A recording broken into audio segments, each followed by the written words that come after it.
Le pouvoir n'est pas donné, il est pris.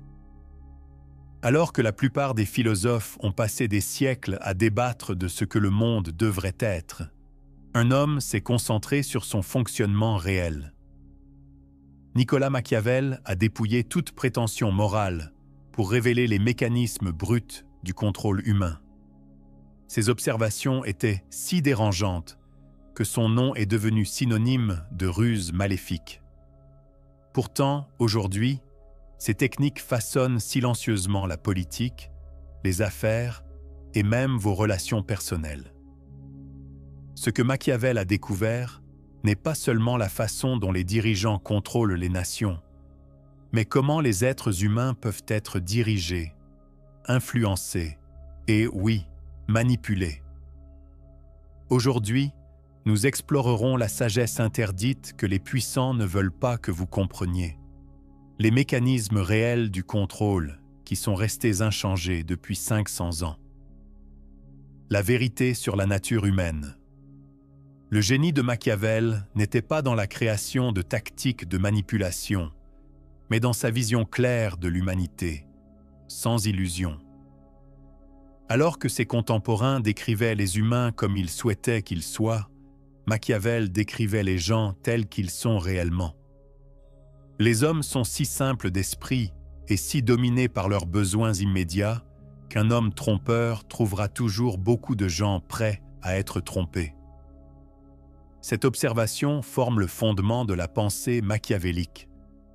Les gens répondent principalement à l'intérêt personnel et aux préoccupations immédiates, non aux principes abstraits ou aux conséquences lointaines.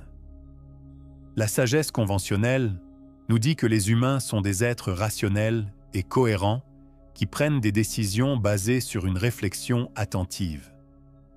Machiavel savait mieux. Il a observé que les gens sont principalement motivés par deux forces, la peur et l'intérêt personnel. La plupart des comportements humains, quelle que soit leur rationalisation, découlent de ces deux motivateurs jumeaux. Ce n'est pas du cynisme, c'est du réalisme. Lorsque vous dépouillez les convenances sociales et les justifications morales, le comportement humain devient remarquablement prévisible. Les gens choisissent systématiquement l'autopréservation plutôt que les principes. Ils favorisent les avantages immédiats plutôt que les avantages à long terme. Ils suivent la force et abandonnent la faiblesse. Considérez avec quelle facilité l'opinion publique change lorsque les circonstances changent.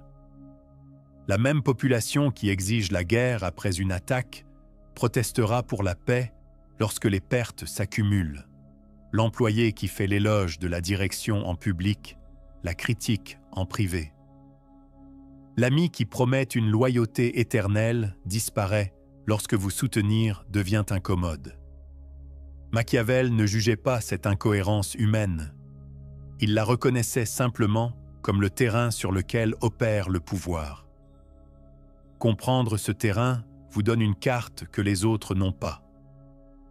Sa vision la plus profonde était que la moralité elle-même est largement performative plutôt que substantielle. Tout le monde voit ce que vous paraissez être, peu expérimente ce que vous êtes réellement. Cet écart entre l'apparence et la réalité crée l'espace où prospère la manipulation. Les gens jugent les autres principalement sur les apparences et les résultats, non sur les intentions ou les méthodes. C'est pourquoi l'apparence de vertu est souvent plus importante que la vertu elle-même. Le leader qui maintient une image publique d'honnêteté tout en coupant les coins ronds en privé sera généralement plus réussi que celui qui est réellement honnête, mais paraît faible ou indécis. Cette vérité s'étend au-delà de la politique dans la vie quotidienne. Le collègue qui annonce bruyamment ses contributions est souvent plus valorisé que le travailleur silencieux qui produit réellement les résultats. Le partenaire romantique qui fait de grands gestes est souvent perçu comme plus aimant que celui qui fournit un soutien constant et discret. En comprenant l'écart entre la perception et la réalité, vous gagnez un avantage crucial, la capacité de façonner les perceptions plutôt que de simplement y réagir. C'est le premier principe du contrôle machiavélique. Non pas manipuler les gens contre leur nature, mais travailler avec la nature humaine telle qu'elle existe réellement. La peur contre l'amour, les mécaniques du contrôle. Machiavel a posé une question qui résonne encore. Vaut-il mieux être aimé que craint ou craint qu'aimé? Sa réponse était sans équivoque. S'il est impossible d'être les deux, il est beaucoup plus sûr d'être craint qu'aimé. Cette vision contre-intuitive défie notre compréhension conventionnelle du leadership et de l'influence. On nous dit qu'inspirer l'amour et la loyauté est la forme la plus élevée de leadership. Machiavel a reconnu que bien qu'être aimé soit certainement avantageux, c'est aussi dangereusement instable. L'amour dépend de l'obligation, et les hommes sont généralement ingrats, volages, dissimulateurs, anxieux d'éviter le danger et avides de gains. Quand l'intérêt personnel entre en conflit avec l'affection, l'intérêt personnel gagne presque toujours. Le subordonné qui prétend aimer son leader l'abandonnera souvent quand une meilleure opportunité se présente. L'ami qui professe une loyauté éternelle disparaîtra souvent quand cette loyauté devient coûteuse. La peur, en revanche, fournit une base plus fiable pour le contrôle. La peur est maintenue par une crainte du châtiment qui ne faillit jamais. Alors que l'amour est retiré dès qu'il devient incommode, la peur reste constante. Les gens peuvent cesser de vous aimer, mais ils cessent rarement de craindre les conséquences négatives. Cela ne signifie pas gouverner par la terreur ou la cruauté. Machiavel fait une distinction cruciale entre la peur et la haine. Un prince doit inspirer la peur de telle manière que, s'il ne gagne pas l'amour, il évite la haine. La peur devient contre-productive lorsqu'elle se transforme en haine, qui motive activement les gens à chercher votre chute. La forme la plus efficace de peur n'est pas la peur de la violence aléatoire, mais la peur des conséquences cohérentes. Le leader qui punit arbitrairement crée la haine. Celui qui applique des règles claires crée une peur productive. Cette dynamique s'étend bien au-delà du leadership formel. Dans les négociations, la personne qui peut crédiblement menacer de partir détient le pouvoir sur celle qui est émotionnellement investie dans l'accord. Dans les relations, le partenaire qui a le moins besoin de la relation en contrôle souvent les termes. Dans les groupes sociaux, ceux qui peuvent accorder ou retenir l'approbation ont de l'influence sur ceux qui désirent l'acceptation. L'application est claire. Pour maintenir le contrôle, établissez-vous comme quelqu'un qui peut impacter les résultats des autres, positivement ou négativement. Faites en sorte que les autres dépendent plus de vous que vous ne dépendez d'eux. Créez des circonstances où l'alignement avec vos intérêts devient le chemin de moindre résistance pour les autres. Le lieu de travail moderne illustre parfaitement ce principe. Le patron qui est ami avec tout le monde a souvent du mal à maintenir la discipline et la performance. Celui qui maintient une distance professionnelle, tout en communiquant clairement les attentes et les conséquences, obtient généralement de meilleurs résultats. Ils ne sont pas aimés, mais ils sont respectés, et le respect couplé à une peur mesurée est beaucoup plus fiable que l'affection. Cela ne signifie pas abandonner l'empathie ou la gentillesse. Plutôt, cela signifie reconnaître que l'influence durable nécessite plus que d'être simplement appréciée. Cela nécessite de créer une situation où suivre votre leadership sert l'intérêt personnel des autres, et où ne pas le faire a des conséquences qu'ils souhaitent éviter. Gestion de la perception, l'apparence de la vertu. Tout le monde voit ce que vous paraissez être, peu expérimente ce que vous êtes réellement. Cette vision forme la pierre angulaire de la gestion de la perception machiavélique, la culture soigneuse de l'image publique séparée de la réalité privée. Machiavel a reconnu que les gens jugent principalement sur les apparences. La substance réelle du caractère importe beaucoup moins que la façon dont ce caractère est perçu. Cela crée un point de levier puissant pour quiconque cherche à influencer les autres. Contrôler le récit, contrôler la perception, contrôler le pouvoir. Le premier principe de la gestion de la perception est la vertu sélective. Un prince doit paraître miséricordieux, fidèle, humain, religieux et droit, et devrait même l'être en réalité. Mais il doit avoir l'esprit si entraîné que lorsque l'occasion l'exige, il puisse savoir comment changer vers l'opposé. Ce n'est pas de la simple hypocrisie, c'est de l'adaptation stratégique. Aucune vertu unique ne sert dans toutes les situations. La miséricorde peut enhardir les ennemis. L'honnêteté peut révéler des avantages stratégiques. Maintenir toutes les vertus en tout temps mène inévitablement à la défaite dans un monde où les autres ne partagent pas cet engagement. La solution est de cultiver la réputation de vertu tout en maintenant la flexibilité d'agir autrement quand nécessaire. Cette dualité, paraître constamment vertueux tout en pratiquant sélectivement la vertu, crée une liberté d'action maximale tout en minimisant les dommages à la réputation. Le deuxième principe est l'action symbolique. Machiavel a noté que la plupart des gens jugent par le résultat plutôt que par le processus. Quelques actions visibles et symboliques l'emportent souvent sur un comportement cohérent dans la formation de la perception. Le politicien moderne, qui met en scène une seule visite médiatisée dans une zone sinistrée, reçoit souvent plus de crédit que celui qui met tranquillement en œuvre une aide efficace à long terme. Le manager qui reconnaît publiquement la réussite d'un employé apparaît souvent plus solidaire que celui qui fournit constamment une assistance non médiatisée. En comprenant cette tendance, vous pouvez investir stratégiquement dans des actions à haute visibilité qui façonnent largement la perception, plutôt que de répartir uniformément l'effort sur toutes les activités. L'apparence de vertu, déployée stratégiquement, produit souvent de meilleurs rendements que la vertu pratiquée constamment, mais mal mise en valeur. Le troisième principe est le contrôle de l'information. Le prince qui crée une fausse impression de lui-même et cache ses vrais objectifs trouvera toujours des gens qui se laisseront tromper. En contrôlant ce que les autres savent, vous façonnez ce qu'ils croient.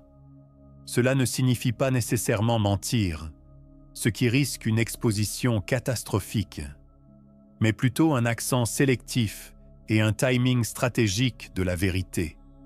Mettre en valeur les informations favorables tout en minimisant les faits défavorables. Publier les nouvelles difficiles pendant les moments de distraction. Emballer les vérités inconfortables dans des récits plus larges et plus attrayants. L'industrie moderne des relations publiques fonctionne entièrement sur ces principes machiavéliques, façonnant soigneusement la perception à travers la gestion de l'information. Les manipulateurs les plus efficaces ne sont pas ceux qui fabriquent la réalité, mais ceux qui la présentent sélectivement pour servir leurs objectifs. Le quatrième principe est la représentation par procuration.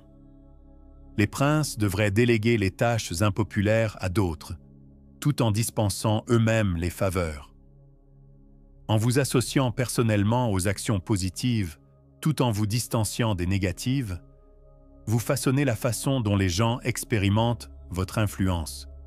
Cela explique pourquoi les leaders efficaces transmettent souvent personnellement les bonnes nouvelles, tout en faisant communiquer les mauvaises nouvelles par des subordonnés. Pourquoi ils s'associent directement au succès, tout en attribuant les échecs aux circonstances ou aux subordonnés. Ce n'est pas une simple autoprotection, c'est une gestion stratégique de la perception qui préservent leur capacité à diriger efficacement. Pour ceux qui trouvent ces tactiques dérangeantes, rappelez-vous, Machiavel ne les a pas inventées. Il a simplement décrit ce que les détenteurs de pouvoir réussis ont toujours fait. Comprendre ces mécanismes ne vous oblige pas à les employer, mais les ignorer vous rend vulnérable à ceux qui le font. La boîte à outils du prince, tactique pratique. Au-delà de ces principes plus larges, Machiavel a décrit des approches tactiques spécifiques pour gagner et maintenir le contrôle. Elles forment une boîte à outils pratiques pour l'influence qui reste remarquablement efficace 500 ans plus tard. Le premier outil est la générosité stratégique. Les hommes oublient plus vite la mort de leur père que la perte de leur héritage. Machiavel comprenait que les intérêts matériels l'emportent souvent sur les considérations émotionnelles ou morales dans la motivation du comportement. En fournissant stratégiquement des avantages aux autres, vous créez à la fois la gratitude et la dépendance. Le mot-clé est stratégique. La générosité doit être visible, mémorable et clairement attribuée à vous personnellement. La générosité anonyme ou subtile construit peu d'influence.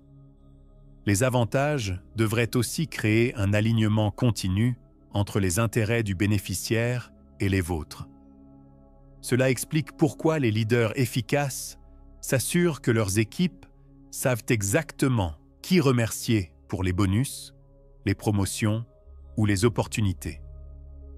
Pourquoi les politiciens soulignent les avantages spécifiques qu'ils ont obtenus pour leurs électeurs? Pourquoi les networkers avisés font des faveurs qui les positionnent comme des ressources continues plutôt que des aidants ponctuels? Le deuxième outil est la miséricorde calculée. Les hommes doivent être caressés ou éliminés car ils vengeront les petites blessures mais ne peuvent pas venger les graves. En traitant avec l'opposition, les demi-mesures créent souvent les pires résultats. Soit convertissez complètement les opposants en partisans par une réconciliation généreuse, soit supprimez complètement leur capacité à s'opposer à vous. Cela explique pourquoi les leaders efficaces pardonnent complètement et réintègrent les employés qui ont fait des erreurs ou les suppriment entièrement, plutôt que de les maintenir dans des positions diminuées où le ressentiment couve. Pourquoi les négociateurs intelligents atteignent soit un accord complet, soit s'en vont proprement, plutôt que de se contenter d'arrangements partiels qui laissent des griefs actifs. Le troisième outil est la crise manufacturée. Ne jamais gaspiller une bonne crise est la formulation moderne de la vision de Machiavel, selon laquelle la perturbation crée une opportunité pour la consolidation du pouvoir. En temps normal, les structures de pouvoir existantes résistent au changement. Pendant une crise, les gens acceptent des mesures qu'ils rejetteraient autrement. Cela ne signifie pas nécessairement créer des problèmes artificiels, mais plutôt reconnaître les perturbations naturelles comme des opportunités pour mettre en œuvre des changements souhaités sous la bannière de la nécessité. Le leader qui a préparé des changements à l'avance peut les introduire pendant les périodes turbulentes lorsque la résistance est affaiblie par l'incertitude et la peur. Le quatrième outil est l'alliance stratégique. Le prince devrait être le seul de qui on attend des faveurs. En vous positionnant comme la porte d'entrée vers les avantages, vous vous assurez que les autres doivent travailler à travers vous, plutôt qu'autour de vous. Cela crée à la fois un levier et un avantage informationnel. Dans les contextes organisationnels, cela signifie structurer les processus pour que les approbations, les ressources ou les opportunités passent par vous. Dans les contextes sociaux, cela signifie devenir le connecteur qui présente les gens aux opportunités, plutôt que le point final de tel réseau. Plus vous devenez le chemin vers ce que les autres veulent, plus vous exercez de pouvoir avec une force minimale. Le cinquième outil est la cohérence prédictive. Rien ne rend un prince plus estimé qu'entreprendre de grandes entreprises et donner des exemples frappants de ses propres capacités. En établissant un modèle de prédiction et d'action réussi, vous créez une aura de compétences qui améliore votre influence indépendamment du fait que chaque décision individuelle soit optimale. Cela explique pourquoi les leaders efficaces prennent souvent des engagements très visibles et s'assurent qu'ils sont atteints, même à un coût significatif. La démonstration de capacité et de fiabilité crée une perception d'inévitabilité autour de leur leadership, qui décourage l'opposition avant qu'elle ne se forme. Ces outils ne sont pas des théories abstraites, mais des approches pratiques observées à travers des siècles de dynamique de pouvoir. Des salles de conseil aux campagnes politiques et aux hiérarchies sociales. Ceux qui appliquent intuitivement ou délibérément ces tactiques machiavéliques surpassent constamment ceux qui les ignorent. Le machiavélien moderne, contrôle subtil dans le monde d'aujourd'hui. Machiavel écrivait pour des princes gouvernant des cités-États, mais ses idées s'appliquent avec une précision surprenante au contexte moderne où la coercition directe est rarement une option. Les manipulateurs les plus efficaces d'aujourd'hui ont simplement adapté ces principes aux environnements contemporains. Dans les contextes professionnels, les machiavéliens modernes menacent ou exigent rarement. Au lieu de cela, ils créent des environnements où les autres choisissent volontairement les actions souhaitées. Ils façonnent les structures d'incitation plutôt que d'émettre des ordres. Ils influencent la perception plutôt que de contrôler directement le comportement. Considérez comment cela se manifeste dans les tactiques quotidiennes.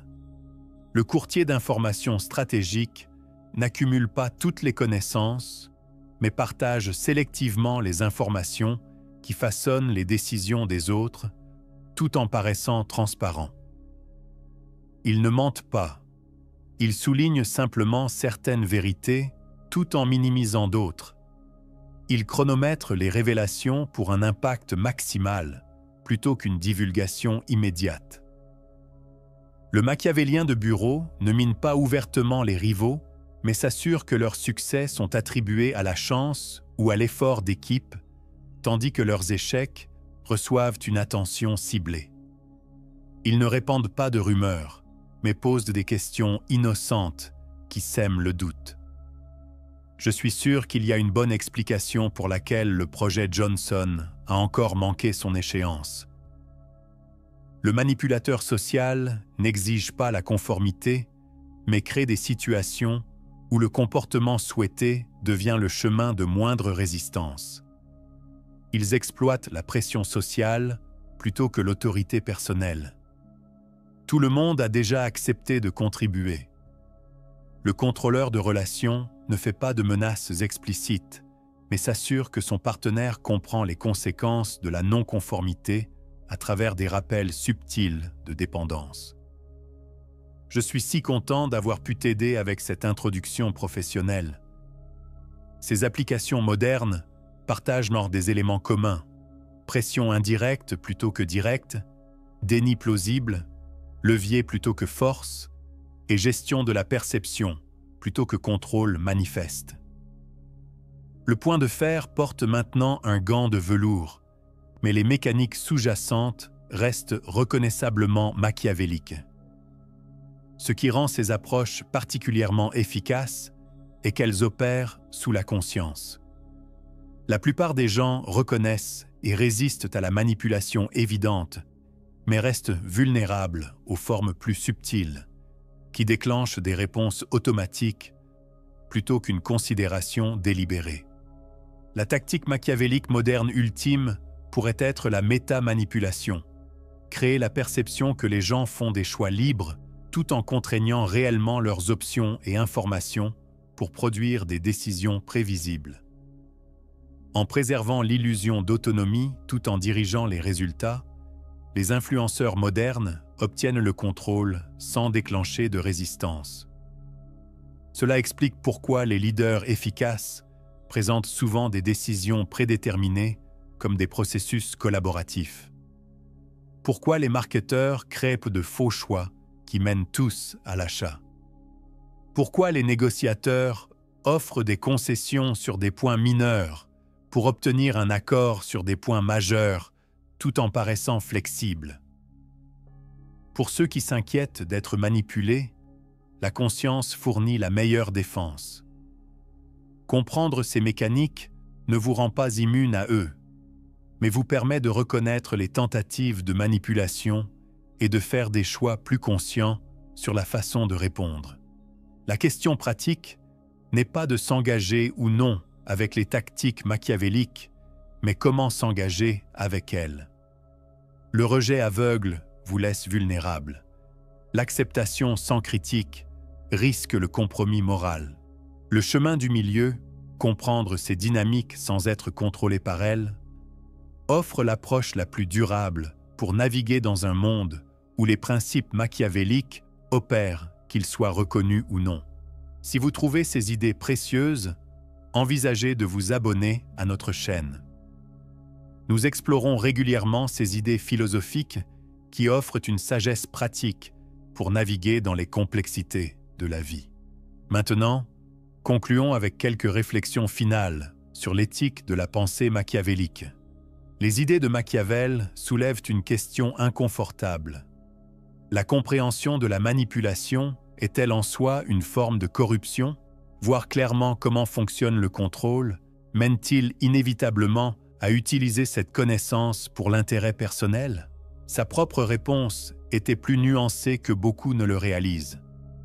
Un homme qui veut faire profession de bonté en toutes choses doit nécessairement périr parmi tant de gens qui ne sont pas bons. Le monde contient ceux qui utiliseront ces principes indépendamment des scrupules moraux. L'ignorance d'eux ne crée pas l'immunité, elle crée la vulnérabilité. Peut-être que l'idée la plus machiavélique est de reconnaître que le pouvoir lui-même est neutre. Les mécaniques de l'influence peuvent servir des objectifs nobles ou corrompus. Les mêmes principes qui permettent la manipulation permettent aussi le leadership, la protection et le changement positif. La différence ne réside pas dans les outils, mais dans les fins qu'ils servent. L'influence dirigée vers le bénéfice collectif plutôt que le gain personnel. Le contrôle exercé pour la protection plutôt que l'exploitation. La gestion de la perception qui inspire plutôt que trompe. Comprendre comment les êtres humains sont mus, leurs peurs, désirs, perceptions et comportements, n'est pas intrinsèquement corrupteur. C'est simplement voir clairement ce qui a toujours été vrai. Ce qui compte est ce que vous faites avec cette vision. Machiavel lui-même pourrait suggérer que la position la plus puissante n'est pas l'idéalisme aveugle ou la manipulation cynique, mais le réalisme lucide couplé à la vertu choisie, non pas parce qu'elle réussit toujours, mais parce qu'elle vous permet d'agir efficacement dans le monde tel qu'il existe réellement, ni naïf ni corrompu, mais conscient.